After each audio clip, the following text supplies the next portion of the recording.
अस्सलामुअलैकुम वरहमतुल्लाहि वबरकातुहू। अल्लाह तबारक व ताला दे सोहणे ते बाबरकत नाम तो शुरू करना जिहड़ा तमाम जहाना दा मालक है। ते बेलियो ते सजणों की हाल है तुहाडा। मैं उम्मीद करना कि तुसी सारे ठीक ठाक होसो ते अल्लाह तबारक व ताला तुहाडे ते हज़ारां नेमतां ते बरकतां दा नज़ूल फरमाए। ते बेलियो तुसी मेरा YouTube channel Zafar Iqbal triple के वेख रहे हो तो मेरे चैनल नू सबसक्राइब भी करना है, लाइक भी करना है, तो बैल आइकन नू लाजमी दबाना है। तो अज की जिहड़ी गल है ना वो बड़ी मज़ेदार है। गल सारी सुननी है, चस थानू जरूर उसी गल इन्हां लफ्ज़ां तो शुरू करने हैं कि नंगी चादर तान के साए गए, नंगी चादर तान के साए गए, मालक चोर पहचान के साए गए, मालक चोर पहचान के साए गए।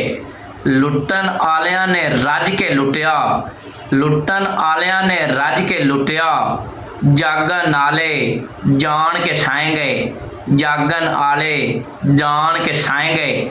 किसे मुल्क दे ना बादशाह दी बादशाही दे विच ना एक जज ने ना रिश्वत लैनी शुरू कर दी, करप्शन शुरू कर दी। ते जदों शुरू उन्हें कर दी ना वो गल उड़द्या उड़ाद्या चलदा चलाद्या वक्त दे बादशाह कोल पहुंची। ते जदों बादशाह कोलों गल गई ना ते बादशाह ने हुक्म जारी किया कि उस जज नूं मेरे पेश किया जाए। ते उस हुक्म ते अमल करदियां आ उस जज नूं बादशाह दे दरबार दे विच पेश किया गया। ते शहादतां ते गवाह मुकम्मल हो गए, उन्होंने क्लीयर कर दिता। ते वो जिहड़ा जज है ना उनदे ते जिहड़ा जुर्म है करप्शन दा ते रिश्वत लवन दा साबित हो गया। ते जदों साबित हो गया ना ते जिहड़ा वक्त दा बादशाह है उन्हें फैसला सुनाया, उन्हें हुक्म जारी किया भी जिहड़ा ये जज है ना इंदा जोंदियां तो ही ना जिहड़ी इंदी खल है, जिहड़ा इंदा जिहड़ी इंदी जिल्द है जिसम तो वो उतार ली जाए। ते उतार के ना ते जिहड़ी जगह ते ए बैठ के फैसले सुनाइंदा, इंसाफ ते ना इंसाफी करदा, रिश्वत लैंदा, उस जगह ते जिहड़ी कुर्सी है ना उस कुर्सी दे उत्ते इंदी खल ते जिल्द चढ़ा दी जाए।